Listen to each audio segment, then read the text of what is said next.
അലൈക്കും വറഹ്മത്തുള്ളാഹി. പ്രിയമുള്ള സഹോദരന്മാരെ, ഓൺലൈൻ മജ്ലിസുകൾ, അതുപോലെ സിയാറത്ത്, ഉംറ ടൂറ്, ഇതുപോലെയുള്ള കാര്യങ്ങൾ കൂടുതൽ മജ്ലിസാണ്. സ്ത്രീകൾക്ക് രോഗമാണ്, സ്ത്രീകൾക്ക് കുട്ടിയില്ലായ്മ, കുട്ടികളുണ്ടാവുന്നില്ല. മജ്ലിസിന് പോയാലേ ഈ ഡ്യൂപ്ലിക്കേറ്റ് തങ്ങന്മാരുടെ മജ്ലിസുകളും ജോലി ചെയ്ത് ജീവിക്കാൻ കഴിയാത്ത മടിയന്മാരുടെ മജ്ലിസുകളും എല്ലാം ഉപയോഗിക്കുന്നത് ഈ സ്ത്രീകളാണ്. ഈ സ്ത്രീകൾക്കാണ് ഗ്രൂപ്പിൻ്റെ ആവശ്യം, വാട്സപ്പ് ഗ്രൂപ്പ്. ഇതിനെപ്പറ്റി ബഹുമാനപ്പെട്ട മദനിയ ഉസ്താദ് പറയുന്നത് അല്പം കേട്ടും കൊണ്ട് പിന്നെ സംസാരിക്കാം ഇൻഷാ അല്ലാഹ്. പരസ്പരം ചാറ്റ് ചെയ്യുകയാണ്. അവസാനം സ്വന്തം ഭർത്താവിനെയും മക്കളെയും സ്വന്തം വീടുകളിൽ ഉപേക്ഷിച്ച് പണ്ട് സ്കൂളിൽ പഠിച്ച കൂട്ടുകാരന്റെ കൂടെ വീട് വിട്ട് ഇറങ്ങിപ്പോയ എത്ര നൂറുകണക്കിന് സംഭവങ്ങളാണ് ഇപ്പോൾ അടുത്ത് റിപ്പോർട്ട് ചെയ്യപ്പെട്ടിട്ടുള്ളത്. രക്ഷിതാക്കൾ ശ്രദ്ധിക്കണം, ഒരാളും അങ്ങനെയുള്ള ഗ്രൂപ്പുകളിൽ അംഗമാകാൻ തന്നെ പാടില്ല. വലിയ തെറ്റിലേക്കാണ്, വലിയ അപകടത്തിലേക്കാണ് കാര്യങ്ങൾ നീങ്ങുന്നത്. രക്ഷിതാക്കൾ മക്കളെ അങ്ങനെയുള്ള ഗ്രൂപ്പുകൾ ഉണ്ടെങ്കിൽ ആ ഗ്രൂപ്പിന് തുടക്കത്തിൽ തന്നെ ലെഫ്റ്റാക്കി അങ്ങനെയുള്ള ഗ്രൂപ്പുകളിൽ ആഡ് ചെയ്യാതിരിക്കാൻ വേണ്ടി ശ്രമിക്കണം. വലിയ ഫിത്നയാണ്, വല്ലാത്തൊരു ഫിത്നയാണ് അതുകൊണ്ട് ഇപ്പോൾ ഉണ്ടായിക്കൊണ്ടിരിക്കുന്നത്.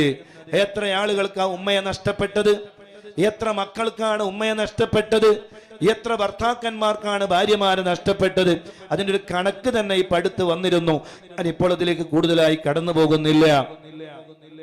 അല്ലാത്തൊരു ബഹുമാനമുള്ളവരെ, ഈ വാട്സപ്പ് ഗ്രൂപ്പുകൾ കൂടുതലുള്ളത് പുരുഷന്മാരാരുമില്ല, എല്ലാം സ്ത്രീകളാണ്.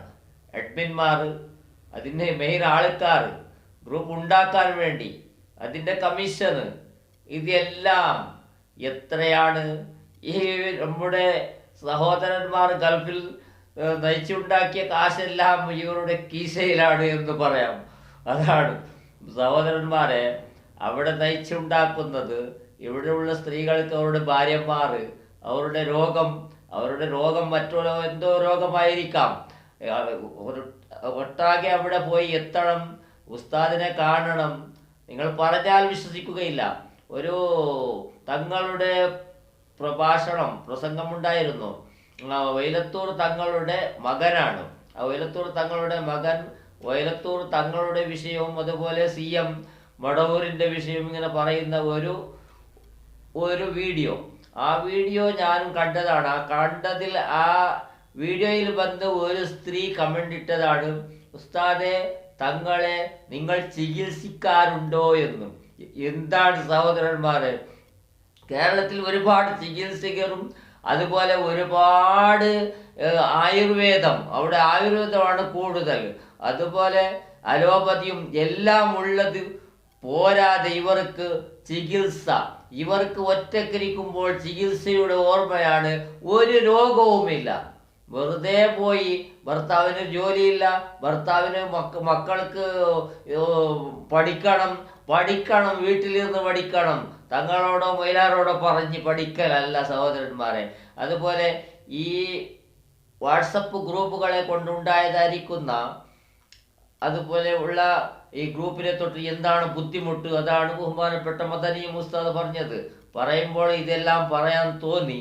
പിന്നെ എന്താണെന്ന് പറഞ്ഞാൽ നമ്മുടെ അറിവും നിലാവിൻ്റെ ഒരു ചെറിയൊരു പണ്ഡിതനുണ്ടല്ലോ, അദ്ദേഹം ബക്കറ്റ് പിരിവുമായിട്ട് നടക്കുന്നതും അതുപോലെ ഗ്രൂപ്പ് ഉണ്ടാക്കുന്നതും, അദ്ദേഹത്തിൻ്റെ ഒരു ഗ്രൂപ്പ് ഉണ്ടാക്കുന്ന ഒരു ശൈലി നിങ്ങൾ കാണണം. കണ്ടോളൂ, കണ്ടതിന് ശേഷം സംസാരിക്കാം.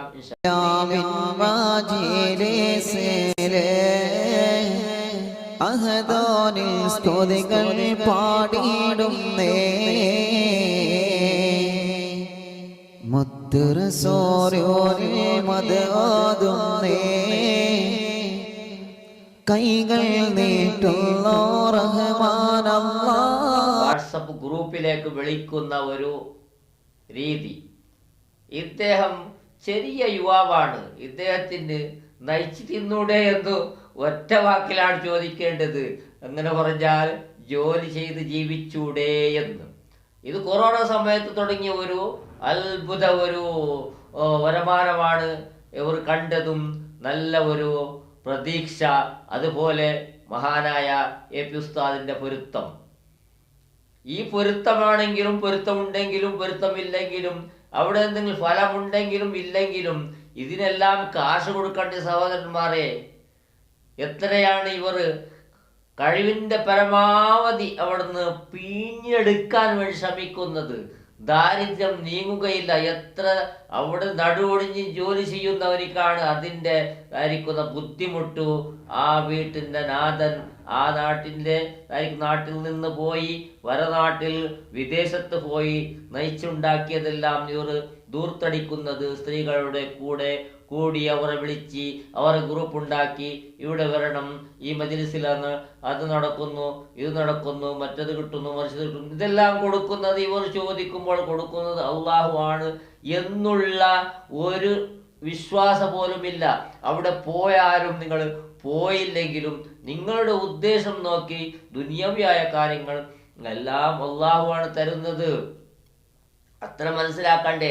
നിങ്ങൾ എന്തിനാണ് പൈസ കളയണം? ഒരു വയസ്സന്മാരെ പോലെ 10, 60, 70 വയസ്സായ ആൾക്കാർ ഒരു ഗതിയുമില്ലാതെ, അതല്ലെങ്കിൽ ജോലി ചെയ്യാൻ ശക്തിയില്ലാതെ, ജോലി ചെയ്യാൻ ആകാത്ത ഒരു അത്ര കാലത്ത് ഒരു മജ്‌ലിസോ എന്തെങ്കിലും തുടങ്ങി ജീവിക്കാൻ നോക്കുന്നു. അല്ലെങ്കിൽ ഇസ്മിന്റെ പണിയോ എഴുതാനോ ഇങ്ങനെ എന്തെങ്കിലും ചെയ്ത് അവർക്ക് വേറെ മാർഗമില്ലാത്തത് കൊണ്ട്, അവർക്ക് പണിയെടുക്കാൻ ജോലി ചെയ്യാൻ ആകാത്തത് കൊണ്ടും. അതുപോലെ ഇപ്പോൾ കുറച്ച് മാസങ്ങൾക്ക് മുമ്പ് നടന്നു പോയ ഒരു തങ്ങളുണ്ടല്ലോ, ഹജ്ജിന് പോയ സിയാബിന്റെ കൂടെ പോയി പിന്നെ ഹജ്ജ് ചെയ്ത് വന്നു. അദ്ദേഹം ഒരു വണ്ടി ഊന്തി പോയതാ. അദ്ദേഹം ഇപ്പൊ വന്നിട്ട് ഒരു കുട്ടീനെയും ഇരുത്തിയും കൊണ്ട് അദ്ദേഹത്തിന്റെ കഥയാണ് പറയുന്നത്. അദ്ദേഹത്തിന്റെ കഥയും കുറച്ച് സലാത്തും ഇതെല്ലാം പറഞ്ഞ് അദ്ദേഹം ഏതോ രീതിയിൽ ജീവിക്കട്ടെ. എങ്കിലും യുവാക്കൾ എന്തിനാണ് ഇത് ചെയ്യണം? അതാണ് എനിക്ക് ചോദിക്കാനുള്ളത്. ഈ സഫ്വാൻ സഖാഫിക്ക് നല്ല രീതിയിലുള്ള ജോലിയോ നല്ല രീതിയിലുള്ള എന്തെങ്കിലും കാര്യം ചെയ്തൂടെ? നിങ്ങൾ മനസ്സിലാക്ക്, എത്ര ആൾക്കാരാണ്, എത്ര വയസ്സായാലും എത്ര വയസ്സ് കൂടിയാലും ജോലി ചെയ്യാൻ ശീലിക്കണം. ജോലി ചെയ്യാൻ ശീലിച്ചാൽ വയസ്സൊന്നും ഒരു കണക്കല്ല. പിന്നെ വെറുതെ ഇരിക്കാൻ ശീലിച്ചാൽ അവർക്ക് വയസ്സാകേണ്ടതില്ല. അവന് വെറുതെ ഇരുന്ന് തന്നെ ഇങ്ങനെ ജീവിച്ചോണ്ടാവും. അത് കാര്യമില്ല സഹോദരന്മാരെ. ആരതോ കാശ് എവിടുന്നോ വരുന്നത് സ്ത്രീകൾക്കൊന്നും അറിയില്ല. അവരുടെ വിശ്വാസം ഇതന്നെ ദൈവം എന്ന് കരുതുന്നതും, ഇത് അള്ളാഹുവാണ് നമുക്ക് നിയമത്ത് തരുന്നതെന്ന് അറിയില്ല. ഇവിടെ മജ്‌ലിസിന് വന്നിട്ട് നമുക്ക് കിട്ടിയതാണ്, മജ്‌ലിസിന് വന്നിട്ട് കുട്ടികളുണ്ടായി, ഇങ്ങനെല്ലാം പറയുന്നത് വെറുതെയാണ്. അതെല്ലാം പറയുന്നത് അള്ളാഹു തആല നിങ്ങൾ എവിടെ പോയി ചോദിച്ചാലും ചോദിച്ചില്ലെങ്കിലും അതിൻ്റെ സമയത്ത് കിട്ടുന്നു. പിന്നെ നമുക്ക് ആഖിറം സലാമത്ത് ആകണമെങ്കിൽ നമ്മൾ ഇവിടെ അള്ളാഹു തആല പറഞ്ഞതുപോലെ ഇബാദത്തെടുക്കണം.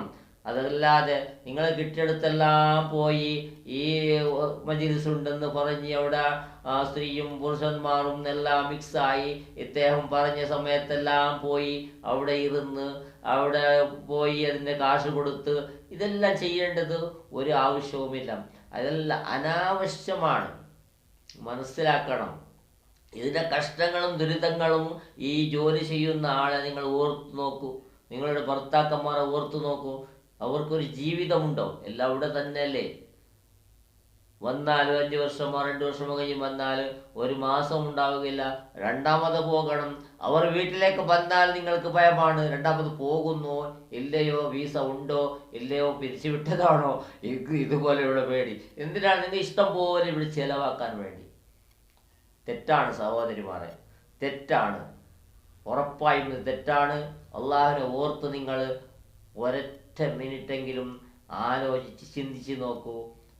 നിങ്ങൾക്ക് തന്നെ മനസ്സിലാകും ഈ ഉള്ളതായിരിക്കുന്ന ഈ നൂറെ ഹബീബ് പോലത്തെ വാട്സപ്പ് ഗ്രൂപ്പും സിയാറത്തും അതുപോലെ ഉംറ ഗ്രൂപ്പും ഇതെല്ലാം ഉംറക്ക് ഹജ്ജിന് എല്ലാം പോകണം. അതെല്ലാം പോകേണ്ടത് നമ്മുടെ ഭർത്താക്കന്മാരോ അതല്ലെങ്കിൽ ബാപ്പയോ ആങ്ങളമാരോ അതുപോലെയുള്ള രീതിയിലാണ് നമ്മുടെ ഫാമിലിയായി പോകേണ്ടതല്ലാതെ ഏതോ ഒരു പച്ചതട്ടക്കാരൻ വിളിച്ചു എന്ന് പോയി ഉംറ ചെയ്താൽ അദ്ദേഹം പോയിട്ട് അവിടെ മൊബൈൽ ഒരൊറ്റ മിനിറ്റ് പോലും മൊബൈൽ താഴെ വെച്ചിട്ടില്ല, പോക്കറ്റിൽ വിട്ടിട്ടില്ല.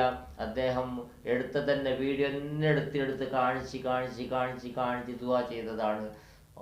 പടച്ചവനെ കാക്കണം നിങ്ങളെല്ലാം. പിന്നെന്താണ് പറയാനുള്ളത്? നാടൻ ഭാഷയിൽ പറഞ്ഞതാണ്. അള്ളാഹു എന്നെ കാത്തുരക്ഷിക്കട്ടെ നിങ്ങളെല്ലാവരെയും. ഇൻഷാ അല്ലാഹ്. അസ്സലാമു അലൈക്കും വറഹ്മത്തുള്ളാഹി.